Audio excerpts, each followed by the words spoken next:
supply chainers, wherever you are in the world. This is Sarah Barnes-Humphrey with you today. Are you ready? Let's talk supply chain.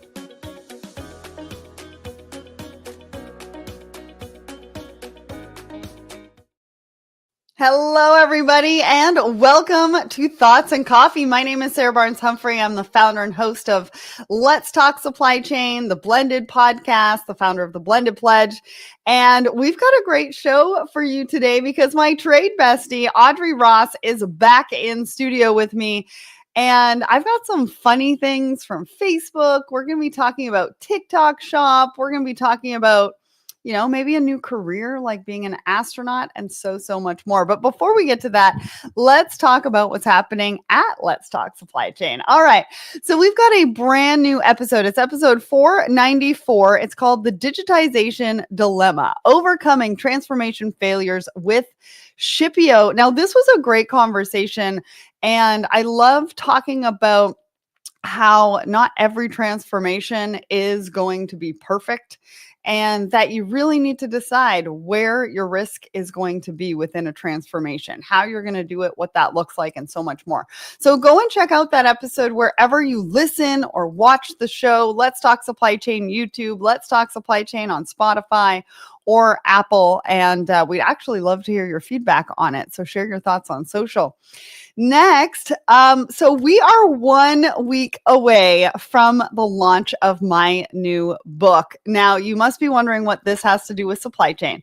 Well, it only has something to do with supply chain because that's part of my journey. But this really is about my relationship with self-worth based on my life experiences. So it's a memoir, and I know the title is I Buried Her in a French Press. There's a story in there about that. And I'm going to go live October 23rd at 12 p.m. Eastern with Christine Barnhart. And she's going to have read the book. She's got an advanced copy, and we're going to share some snippets. We're going to talk about what all of this means to you. And so I hope that you can join us. Click the attend button to join us and find out a little bit more about the book and the launch next week, which I'm super excited about. Now let's get to what's happening. So today we are on Thoughts and Coffee. We're going to be talking about the matcha boom. But on Thursday, we are going live with Frostbites at 11 a.m. Eastern. They're going to be Ilya's going to be talking about keeping it cool, the real challenges in pharma logistics. Click the attend button. Even if you can't attend live, we'll send you the link after the recording. And then right after that at 1 p.m. Eastern, I'm going live to talk about your palette strategy with Mary from Palette Alliance. If you don't think that your palette strategy is important to your competitive advantage, think again. And we're going to be talking all about that on this particular show. So make sure you click the attend button, even if you can't attend live. On Tuesday, I am doing a webinar with Supply Chain Brain, and we're talking about how Hexcel uses integrated intelligence to stay resilient. Now, that's happening at 11 a.m. Eastern. We've put the registration link in the comments. Go and click that, register today, and be part of the conversation on Tuesday. Next, October 29th, we are doing something a little bit different. We're doing an event that is going to help the community stand out to get hired. So LinkedIn and resume mastery for supply chainers.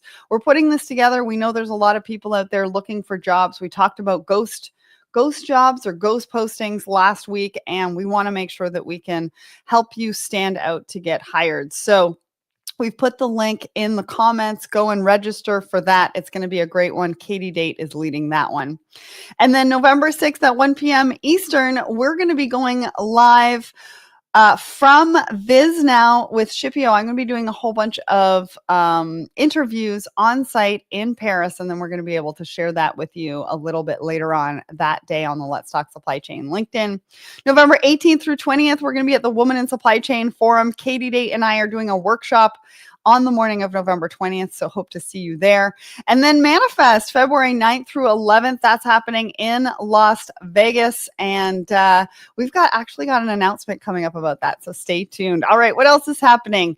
I was just on a friend of mine's podcast, Driving Impact. Her name is Kathleen Jean-Pierre. And she has posted a little bit about the book, a little bit about my career, my journey, that kind of thing. So I wanted to share that with you, and a shout out to Kathleen for having me on her show. And then we've got a brand new Woman in Supply Chain blog with Suki, and she's talking about her supply chain journey and owning it. I highly recommend you go check this out. It's definitely a great journey, and she talks all about what that means for you, how she's been able to build alliances within the sector. So definitely go and check that out. And I think there's one more thing before we bring up Audrey. That's right. We've got a brand new episode of the Blended podcast, and this is about privilege. If you think you know what privilege is all about and what it means, think again, because this episode goes into what we all like, how we all think about privilege, how it changes throughout the day depending on what rooms that we're in. And it was a fascinating discussion. So go and click the link, go and check out that episode. Fascinating episode. And you can also check it out at blendedpledge.org. All right. Well, that was a lot. We had a lot to get through, but now it's time to bring up Audrey. Good morning. How are you? I'm good. How are you? Good. And for anybody who's watching, make sure you put in the comments where you're watching from. If you like the conversation, give us some fire emojis. You know we like some fire emojis here. So Audrey, I can't believe there's anybody on this planet that doesn't know who you are. So for that one person that doesn't know who you are, tell them who you are and what you do. Okay. So I'm Audrey. I'm sitting here in Toronto. My eyes are probably red because our Blue Jays lost yesterday. Right? Like yesterday was like a big loser day in Toronto. What is happening with the Blue Jays? Yeah, the Mariners just came in really strong. So fine, whatever. So my jam is typically now trade compliance and customs, which is not everybody's jam, and it's also not the most fun time to get into that. But that's kind of my day to day. And then I'm repping the Organization of Women in International Trade as the previous past president or immediate past president. So I do a lot of work with that group to advance the careers of women in trade, and keeps me busy. Awesome. I love that. Well, I'm so glad that you're here. I know you're not here as often as you have been in the past, but we love hearing from you, and you're going to have a great market update. I actually have a picture from Facebook that I think you're going to laugh at. I have not shared it with you yet. That we're going to talk about during the market update. But let's get to the poll of the week. So we ask everybody a question every single Wednesday morning. This question from last week: if you could be one supply chain superpower, what would it be? 69% of you said predict all disruptions. 23% said teleport delayed shipments. Ooh, I love that one. 5% said clone myself at month end. And 2% said read supplier emails faster. Well, out of those four, I'm pretty sure AI can come in and save the day for that 2%. I'm pretty sure. But anyways, Audrey, what did you think about this? I know you answered on this one, so. Yeah, I think I chose teleport because you did. It was like, for me, it's like, it's not enough to predict. It's not enough to predict. Like, okay, you predicted it. Now what? Now that you know that it's just bad, right? I was like, no. When things are bad, I can teleport the goods and solve the problem. That's how I read and interpreted that. So that was a fun one. I loved it. But to predict all disruptions, I mean, we had, 163 votes, and 69% of you were like, I just want to predict all the disruptions. Just please help me to understand what is going on in my world right now. But yeah, I'm pretty sure with the 2%, read supplier emails faster. I think you just need an AI extension. I don't know who that 2% is, but we're giving a shout out to them and telling them how they can solve all their problems. Exactly. All right. So I want to get to the market update. What's happening in your world? What is happening? What are some of the disruptions that are coming our way? Or is everything kind of good because it's the calm before the holiday season? What are we looking at? I would have said on Thursday or even Friday morning, yeah, like we've got the Panama Canal is all clear, good to go. We still have a situation in kind of the Red Sea crisis is ongoing. So that excludes the Suez Canal for anyone shipping from Asia into Europe. You're still going around the continent, pretty not exclusively. I think there's some vessels maybe going through, but the majority of commercial vessels are doing that longer 15-day extra detour. So that's ongoing. That's been a challenge.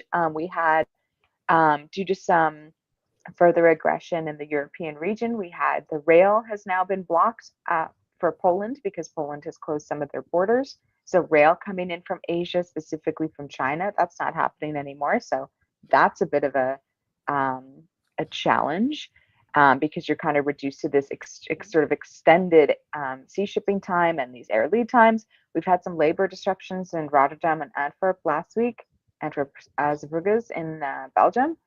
That's causing, if you're trying to get your kind of cargo off the vessel, causing some delays. And then, yeah, Friday afternoon, the China and the US had a little bit of a thing. And so a lot of freight forwarders were reporting. I know one of our friends, Jason Cook, out in Long Beach was kind of saying, like, everybody was like, whoa, how do I get my cargo in faster if there is going to be a tariff increase? So I think all of us had expected some stability in that relationship until at least November 9th. And then all of a sudden yesterday or on Friday, um, it was up in the air again, 100% additional tariffs, shippers kind of panicking to like, whoa, how can I get shipments out? And of course, we're just coming off the National Golden Week in China. So there's a ton of blank sailings over the last week and I guess into this week. So that's caused a bit of a panic for some people, but we're still waiting to see if that's going to happen. That's where I we're have at. one question. Why do these things always Just happen on a one. Friday? Why does Audrey go in to have a nice, relaxing long weekend and some administration, it's not always the US, but some administration in some other country affects her long weekend? I don't know, Sarah. I don't know what I've done. I Can we need to like just reset my please? karmic balance. I thought I was a decent person, but I guess like I've been doing some evil thing. I don't know. But yeah, that's how I felt on Friday. And of course, I was deep dive. I was in something. I was working on a project, and then like you pop your head up, you're like, "Oh, I'll just see what's going on." No. No, but Stock like market's crashing. You know, if yeah, I'm anybody living that I'm fine meme. is involved in these tariff discussions, can we Yeah, please make it a yeah, Wednesday, not a Friday? Because yeah. then people That'd be don't great. have to work over the weekend That'd be to great. try to figure it out. Yeah, I mean, the least yeah, we could do is do without the disruption over the weekend. Just yeah. saying. It's been I'm just so saying, if stressful for anybody, people in trade. yeah. It's been so stressful, like the added kind of challenges, and then you're dealing with a lot more business decisions of are we going to place this order, are we going to run this business, and yeah, like I feel like Pete Mento over on LinkedIn had kind of said like we got to stick together, we got to try to cope with this and like de-stress, and that gets really hard when you get your weekends or Yeah. whatever kind of break period that you are accustomed to is kind of just thrown out the window. So Right. it's I been a tough know. call for those people in customs and trade compliance. We definitely need a town hall and just put boundaries around Fridays. Mhm. I want to say hi to Jennifer from Jacksonville, Florida, over on my personal LinkedIn. Thank you for joining us today. Now, part of the market update, I just wanted to share this with you. So, there's a couple of stories around the price increases. Yes. So, this particular one was on Facebook, and they were talking about the price of steak or beef. Yeah. And the one person blamed it on pandemic issues, Okay. which I thought was really funny because I was like, I don't know if that's the disruption that we should still blame price increases on because Yeah. that was, so a couple of years ago. I Yeah. think if we start blaming price increases on, tariffs and what's actually going on, Yeah. I think we just need to make sure that we're curbing fake news about why the prices are going high. Mhm. But the pandemic prices, I think we kind of dealt with that a If you little while ago. haven't really solved for that yet, then yeah, that's kind of a bigger problem. Like if you haven't because there was definitely a crisis point. There was definitely Absolutely. like a challenging point, but at this stage of it, like, yeah, it's been a couple of years to try and cope with those changes. So yeah, Yeah. yeah, say what it is. Yeah. And yeah, I had a conversation, and it's like, this is the challenge with these changes, is that they're implemented, and like I see them in my paperwork right away, but a consumer doesn't see them. Mm-hmm. And the market does its best to address these fluctuations. So they knew the tariffs were coming, so they front loaded, they front forwarded. It's kind of the new term is. So if they had stock in hand, so until that stock is gone, you're not going to see those price increases. So the average consumer is like, and even sometimes, depending the mainstream media is like not attuned to the fact that even if when they announce tariffs in April, oh, the price didn't go up in May. Like, the price isn't going to go up in May. The price is going to go up in October and in November. And so, and people in our industry are like, Black Friday is going to be real interesting, because all of those pricings prices will have been Yeah. adjusted. Well, and the reason why I bring it up is because I want to just warn everybody. We're gonna be blamed again. Supply chain is gonna Of be course, blamed it's always again. supply chain's fault. Yeah. I was in, I think it was Primark the other day, and I was standing in line waiting to cash out, and the cashier, I think the woman was talking about how some of the prices have gone up, Hmm. and all of a sudden the cashier was like, "Yeah, it's because of supply chain and tariffs. I mean, can you believe it?" I just stood there and I was like, wow, here we go again. Supply We're gonna chain. get blamed. Yeah. Yeah. I love it though. People are talking Yeah. about supply chain again. I mean, it's Yeah. great. All right, let's get to our articles because we've got Oh four yeah. of them to get to. Now, I Yeah. think we've talked about matcha before, but it's come up again in October 2025, which means that we are in dire need of rolling it back on the matcha because there is a shortage coming, and it's because of the latest social media obsession with matcha known as the clean caffeine. In 2024 it was worth 478 million as an industry. By 2030 they think it's going to go up to 762, but that is not the problem. The production and the sourcing is the problem over in Japan. Yeah. What they're saying is heat waves, aging farmers. We're going to be seeing a bit of a shortage, and there's a 1 to 6 month production for matcha as well. Not only that, there's also an increase in pricing, and it's 265%, where 15% of that is actual tariffs as well. Mhm. So it's not just sourcing, production, but there's tariffs. So it's getting hit from all different sides. And for anybody who loves a good matcha, you might be in for a bit of a challenge. Hmm. I don't love a good matcha. I'm not a matcha person, so I mean, I'm I safe, do. marked safe from the matcha crisis. But I think it reflects, Sarah, on a topic that we've had before, which is, when you can't meet supply because you have an agricultural product with limited production capacity, Mhm. right? Or you have a product like, a few years ago, it was neem oil, where a lot of cosmetics were getting into neem oil, which is only grown in like 3 countries in the world. It's been a debate the last couple of months for Americans as well on bananas. Like, okay, well, we'll just make bananas here. Like, no, you can't just make bananas only come from one spot. And same with matcha. We'll just make matcha in Canada. Like, that's not going to happen, right? So then it becomes this, like, you really start to, we get so far away from the farm in most of our day-to-day lives that this really brings you closer to where our food actually comes from, or where our beverages and things like that actually come from. And it's not, there's no way to, like, I'm going to increase capacity on the one place that can make this one thing that's farmed and is sort of subject to all these issues like drought and Yeah. Well, and insects and things like that. it's a much bigger heated debate than I thought. I mean, Nicole, who's our producer on the Mhm. show, just put in the private chat how much she hates matcha. So I didn't realize Yeah. that this was such a love-hate kind of product. It seems like there's a lot more Yeah. people that are loving on it. But one of the things you have to be careful Yeah. are online scalpers right now because Yeah. of the increase Mhm. in the price for matcha. We are seeing an increase in online scalpers. All right. Yeah. Let's get to our second article. Like I said, we've got 4 today. So we need to Wild. hop to it. Now, I chose this article because a lot of people are in transition as far as their career.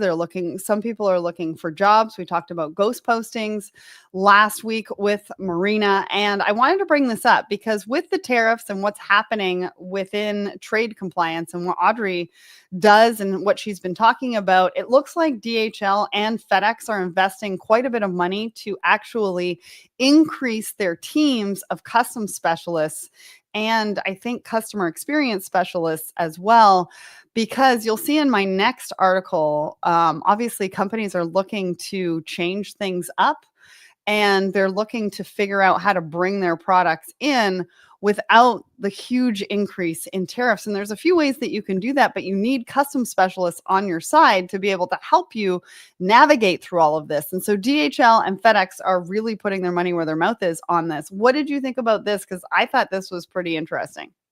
Mm-hmm. I love to. I got to see a little quote from Greg Hewitt, who used to be the CEO of DHL in Canada. Now he's in the U.S. So it's nice to see him recognized here. The quote is true. It's customs clearance excellence is a differentiator in a complex and uncertain environment.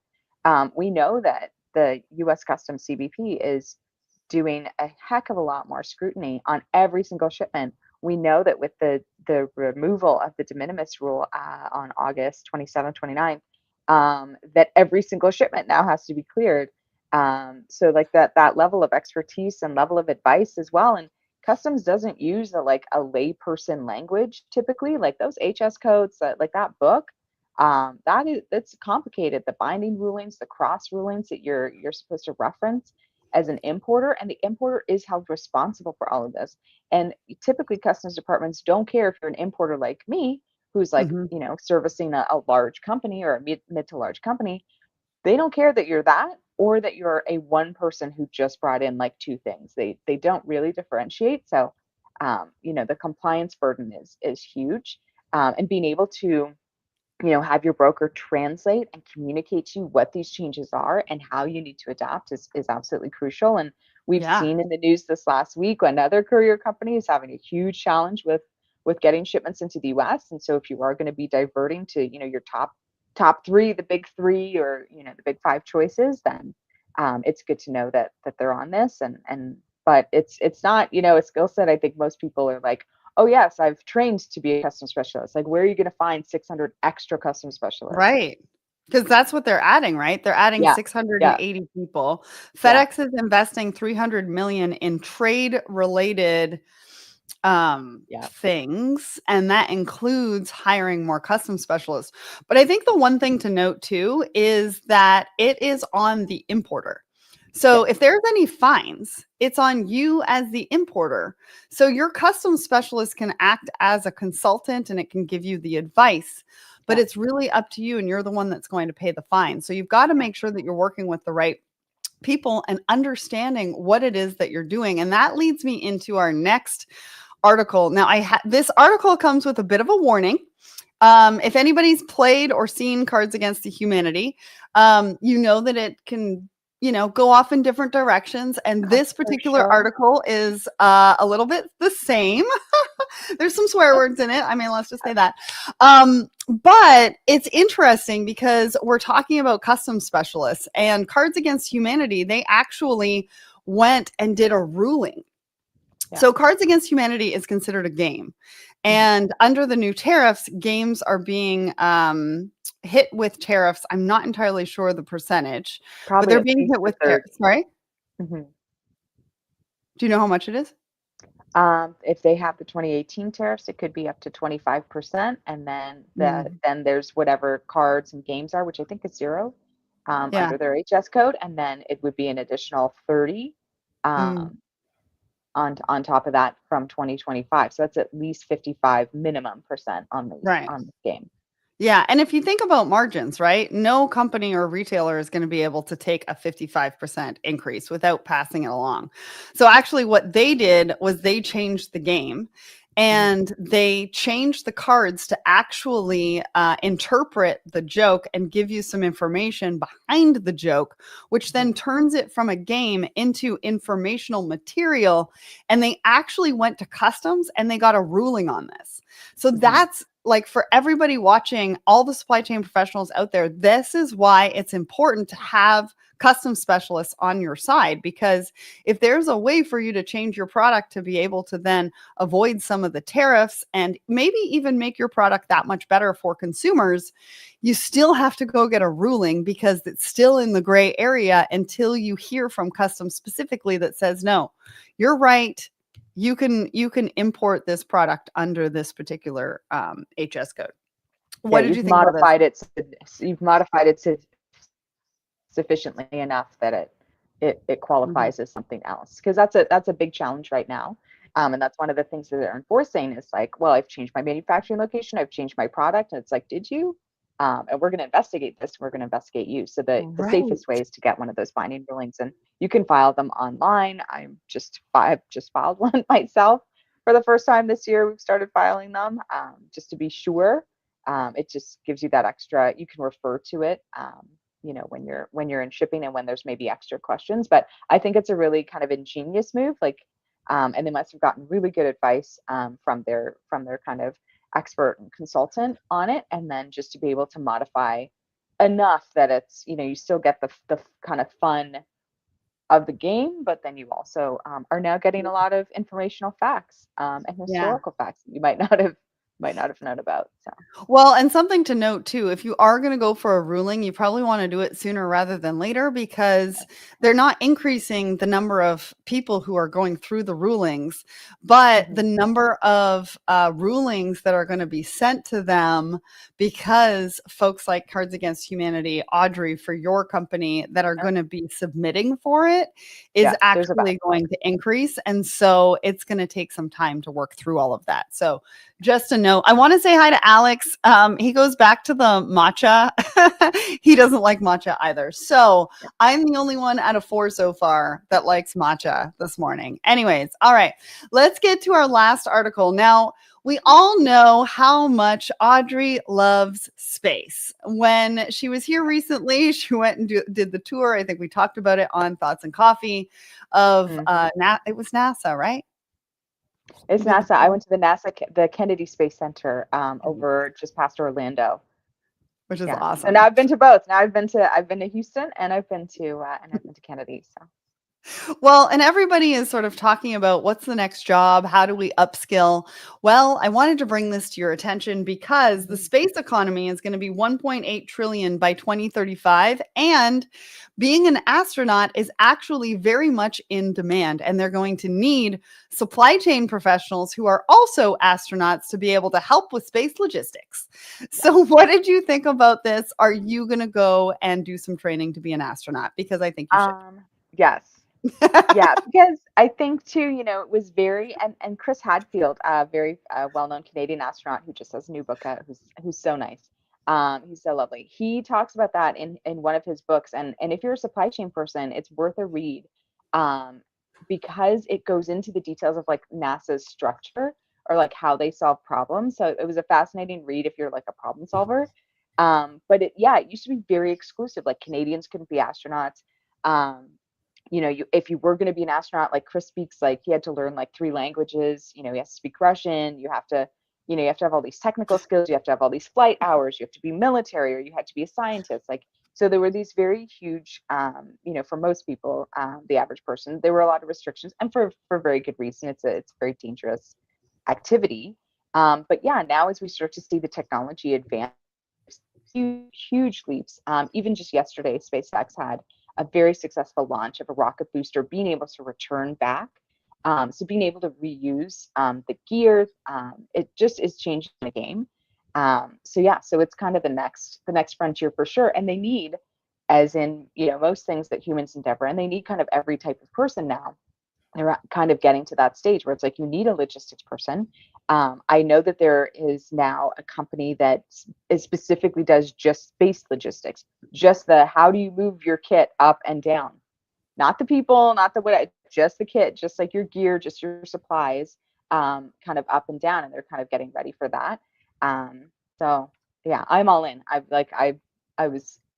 bookmarked the links in the Well, article. and they're checking LinkedIn for your open to work.